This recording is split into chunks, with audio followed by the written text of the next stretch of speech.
فإن آمنوا بمثل ما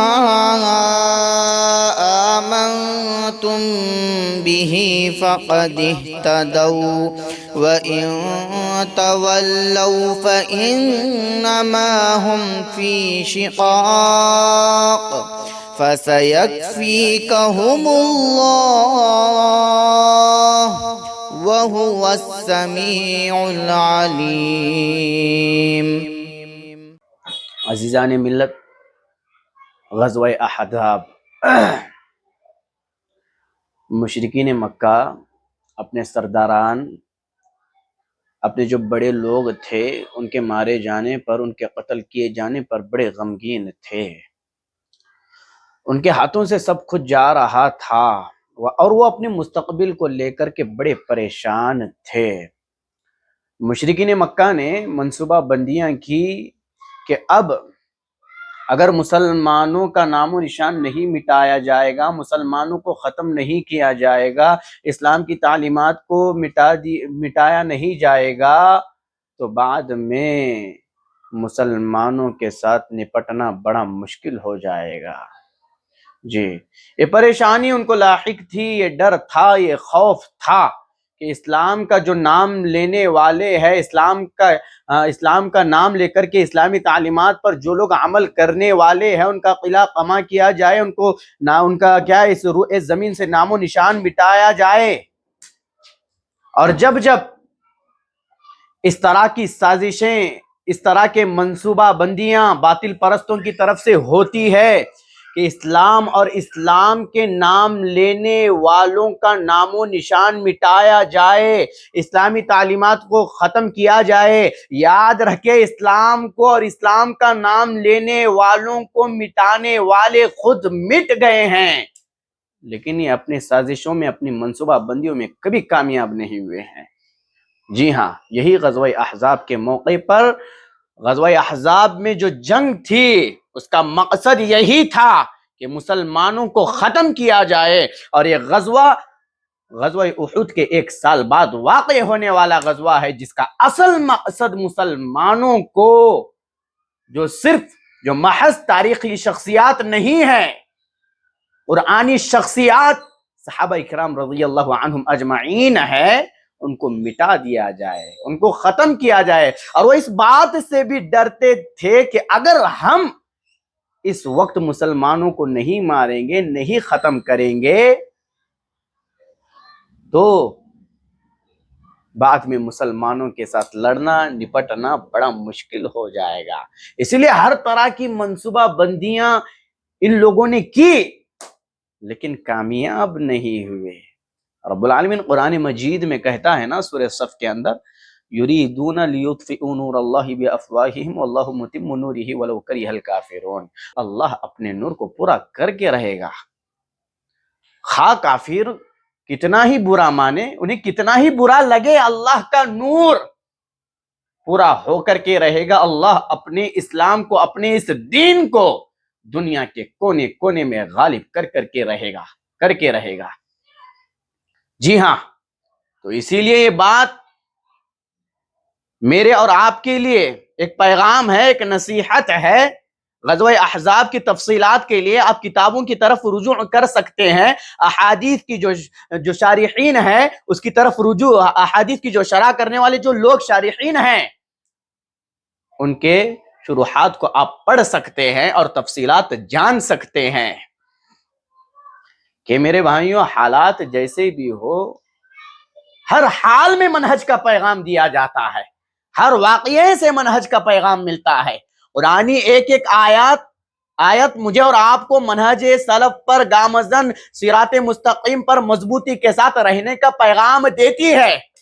جی ہاں، جب نبی علیہ السلام کو یقین ہو گیا کہ مشرکین اب حملہ کریں گے، تو نبی علیہ السلام نے مردم شماری کے بعد، یعنی تعداد گننے کے بعد، دوسرا حکم جو دیا تھا وہ یہ صحابہ اکرام رضی اللہ عنہم اجمعین کو کہ خندقیں کھودی جائے۔ جی ہاں، صحابہ اکرام رضی اللہ عنہم اجمعین خندقیں کھودتے ہیں، اور اپنے پیٹھ پر کھودی ہوئی جو مٹی ہے اس کو ڈال کر کے باہر لا کر کے پھینکتے ہیں. جی ہاں، صحابہ کرام رضی اللہ عنہم اجمعین دین اسلام کی بقا کے لیے، نبی علیہ الصلوۃ والسلام کے حکم کی تعمیل کے لیے، نبی علیہ الصلوۃ والسلام نے کہا ہے، اس حکم کو مان کر کے صحابہ کرام رضی اللہ عنہم اجمعین نے یہ ثابت کر دیا ہے کہ اللہ ان سے راضی ہے اور وہ اللہ سے راضی ہے. جی ہاں، کھندقیں کھود رہے ہیں، بھوک سے دو چار ہے، لیکن دین اسلام کی بقا، اسلام کی حفاظت کے لیے، رب العالمین کے پیغامات کی حفاظت کے لیے، صحیح منہج امت تک پہنچانے کے لیے کہ صحیح راستہ کیا ہے، صراط مستقیم کیا ہے، بعد میں آنے والے لوگوں کو اس راستے پر لا کھڑا کرنے کے لیے صحابہ اکرام بھوک سے دو چار ہے، بھوک لگی ہوئی ہے. نبی علیہ الصلوۃ والسلام اپنے صحابہ کرام رضی اللہ عنہم اجمعین کو دیکھ رہے ہیں. اللہ اکبر کبیرہ. نبی علیہ الصلوۃ والسلام کہتے ہیں، اے اللہ، یہ دنیا کی عیش در حقیقت تو آخرت کی عیش ہے. اور اللہ سے دعا کرتے ہیں، فاغفر للانصار. اور کیا ہے، نبی علیہ الصلوۃ والسلام انصار اور مہاجرین کی مغفرت کی دعا اللہ سے کر رہے ہیں. اے اللہ، تو انصار کیا ہے اور مہاجر کی مغفرت فرما. سبحان اللہ. میرے بھائیوں، آپ غور کیجئے گا، اندازہ لگائیے، صحابہ کرام رضی اللہ عنہم اجمعین کے پاس کھانے کے لیے کچھ نہیں ہے. ایک مٹھی جو، جی ہاں، جس کو روغن یعنی بدبودار تیل میں پکایا جاتا ہے، اور اس پکائے جانے کے بعد اس میں بو آتی ہے. بھائی بتاؤ کون اس کو کھا سکتا ہے؟ اگر آج کسی کو دیں گے تو وہ کھانا پسند نہیں کرے گا، وہ عیش و عشرت کی زندگی گزارنا پسند کرے گا، صحیح منہج کو جان کر کے اس پر چلنا اس کو پسند نہیں ہے. جو تاریکیاں ہیں اسی میں رہنا چاہتا ہے، اسی میں اپنے لیل و نہار کو گزارنا چاہتا ہے. صحابہ اکرام روغن تیل میں پکایا ہوا یہ جو، جس میں بدبو آ رہی تھی، جس کا حلق سے نیچے اترنا بھی مشکل تھا، اس کو کھایا صحابہ اکرام نے رضی اللہ عنہم اجمعین نے. اس بدبو آنے والے کھانے کو اپنے حلق سے نیچے اتارا. اللہ اکبر کبیرہ. آپ اندازہ لگائیے میرے بھائیوں، صحابہ کرام رضی اللہ عنہم اجمعین ایمان کے ساتھ ڈٹے رہے. اور رب العالمین سورہ احزاب کے اندر کہا ہے، ہنالک ابتلی المؤمنون وزلزلوا زلزالا شدیدا. اور قرآن مجید جب بھی اہل ایمان کا ذکر کرتا ہے تو یاد رکھے اس سے مراد اصلاً صحابہ اکرام رضی اللہ عنہم اجمعین ہوتے ہیں. قرآن نے کہا ہے، سورہ احزاب آپ پڑھیے، غزوہ احزاب کے تعلق سے کہا گیا ہے، بڑی تفصیل ہے، قرآن مجید کی طرف آپ رجوع کرے. رب العالمین نے کہا، ہنالک ابتلی المؤمنون وزلزلوا زلزالا شدیدا. اور اس وقت ایمان والے آزمائے گئے اور بری طرح ہلا دیے گئے. اور اسی صورت کے آگے رب العالمین کہتا ہے، اسی صورت میں اس آیت کے بعد آگے رب العالمین کہتا ہے، وَلَمَّا رَأَى الْمُؤْمِنُونَ الْأَحْزَابَ قَالُوا هَذَا مَا وَعَدَنَا اللَّهُ وَرَسُولُهُ وَصَدَقَ اللَّهُ وَرَسُولُهُ وَمَا زَادَهُمْ إِلَّا إِيمَانًا وَتَسْلِيمًا. صحابہ کرام رضی اللہ عنہم اجمعین نے جب جماعتوں کو دیکھا تو بولے کہ یہ وہی چیز پیش آئی ہے جس کا اللہ اور اس کے رسول صلی اللہ علیہ وسلم نے وعدہ کیا ہے، اور کہا کہ اللہ اور اس کے رسول صلی اللہ علیہ وسلم نے بالکل سچ کہا ہے. بھائیوں، اس طرح کے برے اور کٹھن حالات میں بھی یہ ساری چیزیں صحابہ کرام رضی اللہ عنہم اجمعین کے ایمان کو بڑھا رہی تھی، ان کے ایمان میں اضافہ ہی ہو رہا تھا. اتنے سخت حالات، اس وقت تلخ اور برے حالات، جہاں پر منافقوں نے رسول اللہ صلی اللہ علیہ وسلم پر سوالات کھڑے کیے، ان کٹھن حالات میں اور سختیوں میں بھی صحابہ اکرام نے استقامت کے ساتھ ان آزمائشوں کو عبور کیا، پار کیا. اللہ اکبر کبیرہ. اور ہمیں کس بات کا گھمنڈ ہے؟ یہ کس بات کا تکبر ہے؟ کیا ہم ایسے ہی بغیر آزمائے چھوڑ دیے جائیں گے؟ کیا ہماری آزمائش نہیں ہوگی؟ کیا حالات سنگین نہیں ہوں گے؟ کیا حالات کی یہ تلخیاں برے حالات یہ آج مجھے اور آپ کو نہیں بتا رہے ہیں؟ بھائیوں، حالات سخت ہوں گے، حالات برے ہوں گے، اور ان برے حالات میں سچے مومن کون ہے اور منافق کون ہے ان کا پتہ بھی چل جاتا ہے۔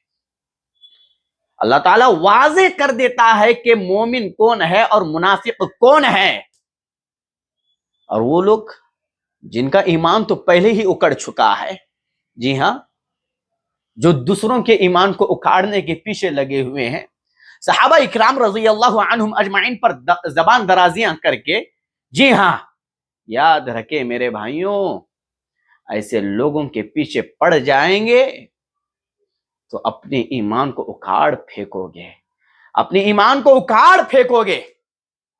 اسی لیے حالات جیسے بھی ہو، ان حالات میں کامیاب ہونا ہے، ثابت قدمی کے ساتھ آگے نکلنا ہے، آگے بڑھنا ہے، تو منہج صحابہ پر چلنا ہوگا، جو محض تاریخی شخصیات نہیں، جو قرآنی شخصیات صحابہ اکرام رضی اللہ عنہم اجمعین ہے، ان کے منہج پر چلنا ہوگا، تبھی میں اور آپ ان سنگین حالات میں اپنے ایمان کو تقویت، طاقت پہنچا سکتے ہیں۔ رب العالمین نے قرآن مجید میں کہا ہے سورہ عنکبوت کے اندر، الف لام میم احسب الناس ان يتركوا ان يقولوا آمنا وهم لا يفتنون ولقد فتنا الذين من قبلهم فليعلمن الله الذين صدقوا وليعلمن الكاذبين۔ کیا لوگوں نے گمان کر رکھا ہے کہ وہ محض یہ کہہ دینے سے کہ ہم اللہ پر ایمان لائے ہیں چھوڑ دیے جائیں گے؟ وہ آزمائے جائیں گے، ان کو آزمایا جائے گا، سخت حالات میں ان کی آزمائش ہوگی، سخت حالات سے انہیں دوچار کیا جائے گا۔ اللہ نے کہا ہے کہ ان سے پہلے کہ جو لوگ گزر چکے ہیں اللہ نے ان کو بھی آزمایا ہے، تو یہ بھی آزمائے جائیں گے، اور اللہ ممیز کر کے رکھے گا، ممیز، جی ہاں، اللہ اس فرق کو واضح کر دے گا کہ کون سچے مومن ہے اور کون منافق ہے، اس فرق کو بھی اللہ واضح کر دے گا۔ میرے بھائیوں، صحابہ کرام رضی اللہ عنہم اجمعین کی عظمت کا پتہ آپ کو لگتا ہے، آپ کو پتہ چلتا ہے کہ صحابہ کرام رضی اللہ عنہم اجمعین کیسے بھوک سے دوچار ہو کر کے خندقیں کھود رہے ہیں، بڑی بڑی خندقیں کھودی جا رہی ہے، کفار کے قدم لڑکھڑا گئے۔ صحابہ کرام کو یقین تھا، ان کے ایمان کو اللہ کے نبی صلی اللہ علیہ وسلم نے ایسے بنایا تھا، اللہ تعالیٰ نے ہوائیں چلا چلا کر کے صحابہ کرام رضی اللہ عنہم اجمعین کی مدد کی ہے۔ ان کو یقین تھا اللہ رب العالمین کی ذات پر، جی ہاں، تو پتہ یہ چلتا ہے کہ قرآن مجید نے مومنوں کا ذکر کیا ہے تو اس سے مراد اصلاً صحابہ کرام ہیں، تو معلوم کیا ہوتا ہے کہ صحابہ کرام رضی اللہ عنہم اجمعین یہ محض تاریخی شخصیات نہیں ہے، یہ قرآنی شخصیات ہے۔ قرآن مجید نے جنگ احزاب کے جو واقعات ہیں ان کو کھول کھول کر کے بیان کیا ہے، اور آج سر پھرے بڑے شانے بننے کی کوشش احوا پرست، ہاں، جن کے جوابات، جن کی سچائی کو قرآن مجید نے بیان کیا ہے، پیش کیا ہے، بتایا ہے، قرآن مجید کی سچائی پر، قرآن مجید کے جوابات پر اس سوالوں پر سوال کھڑے کیے جا رہے ہیں، سوال پر سوال کیے جا رہے ہیں، اور لوگوں کو گمراہی کے دہانے پر پہنچا رہے ہیں۔ ہاں، بعض بڑے شانے بننے کی کوشش کہتے ہیں کہ فتح مکہ سے پہلے مسلمان مغلوب تھے، کمزور تھے، اور اس وقت جن مسلمانوں نے خرچ کیا ہے، اللہ کی راہ میں جہاد کیا ہے، ان کی عظمت کا علم ہوتا ہے، ان کا خرچ کرنا ان کا جہاد کرنا ہی یہی تو اصل ہے اور ان کے کمال کی بات ہے۔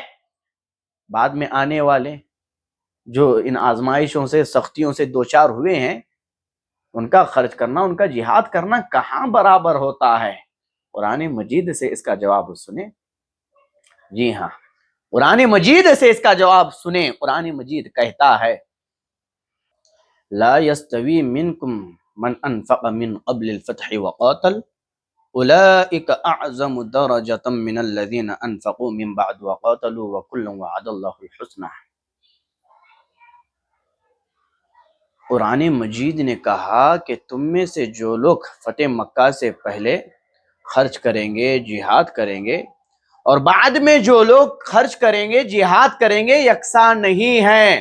جو پہلے خرچ کرنے والے ہیں بعد میں انفاق اور جہاد کرنے والوں سے، جی جو پہلے خرچ کرنے والے ہیں ان کا درجہ بڑا ہے، لیکن اللہ نے کہا وَكُلًّا وَعَدَ اللَّهُ الْحُسْنَى، اللہ نے ہر ایک سے، ان میں سے ہر ایک سے اللہ نے اچھائی وعدہ کر رکھا ہے۔ اللہ اکبر کبیرہ۔ میرے بھائیوں، قرآن مجید مجھے اور آپ کو بتا رہا ہے کہ صحابہ کرام رضی اللہ عنہم اجمعین یہ محض تاریخی شخصیات نہیں ہیں، قرآنی شخصیات ہے۔ قرآن مجید اللہ کے رسول صلی اللہ علیہ وسلم اور صحابہ کرام کی زندگی، کامیابیوں، آزمائشوں، تعلیم، تربیت، ہر چیز کو بیان کر رہا ہے اور بتا رہا ہے کہ محمد صلی اللہ علیہ وسلم اور اصحاب محمد کے بغیر ہدایت کو پانا، صحیح راستے پر چلنا ناممکن ہے۔ جی ہاں، قرآنی شخصیات کے منہج پر چلیں گے تو کامیاب ہوں گے۔ قرآنی شخصیات صحابہ کرام کے منہج کو چھوڑ کر کے، جی ہاں، الگ ہو کر کے زندگی گزاریں گے، محض تاریخی چیزوں کو، جی ہاں، یہی بولتے گھومتے پھرتے رہیں گے تو یاد رکھیں برباد ہو جائیں گے، ختم ہو جائیں گے۔ اور اللہ ان تمام چیزوں کو واضح کر دیتا ہے، لوگوں کو پتا ہو جاتا ہے کہ کون سچا مومن ہے اور کون ڈھکوسلا ہے۔ تو اسی لیے میرے بھائیوں، خلاصے کے طور پر یہی کہوں گا کہ صحابہ کرام رضی اللہ عنہم اجمعین یہ محض تاریخی شخصیات نہیں ہے، قرآنی شخصیات ہے۔ قرآن مجید نے صحابہ کرام رضی اللہ عنہم اجمعین کے اوصاف حمیدہ کو کھول کھول کر کے بیان کیا ہے۔ جو آزمائشوں سے صحابہ کرام کو دوچار ہونا پڑا ہے اور ان آزمائشوں سے صحابہ کرام نے کیسے نکلے، کیسے ثابت قدمی کا مظاہرہ کیا اور کیسے ثابت قدمی پر ڈٹے رہے اور کیسے منہج حق کی ترجمانی کرتے رہے، ان تمام چیزوں کو رب العالمین نے قرآن مجید میں بیان کیا ہے کہ کیسے استقامت کے ساتھ یہ ہر آزمائش کو، ہر مشکل کو، ہر سختی کو عبور کرتے رہے، پار کرتے رہے۔ اسی لیے مجھے اور آپ کو بھی ان سنگین حالات سے جو آج ہم دوچار ہو رہے ہیں اور ہوں گے آگے بھی، ان حالات سے نکلنے کا راستہ کیا ہے؟ قرآنی شخصیات صحابہ اکرام رضی اللہ عنہم اجمعین کے منہج پر چلنا ہوگا، ہر مشکل کو اللہ آسانی میں بدل دے گا۔ اسی لیے جو کچھ باتیں کہی گئی ہے، اللہ تعالیٰ سے دعا کرتے ہیں کہ الہ العالمین مجھے اور آپ کو ان باتوں کو سمجھ کر کے ان باتوں پر عمل کرنے والا بنائے۔ آمین۔ وآخر دعوانا ان الحمد للہ رب العالمین۔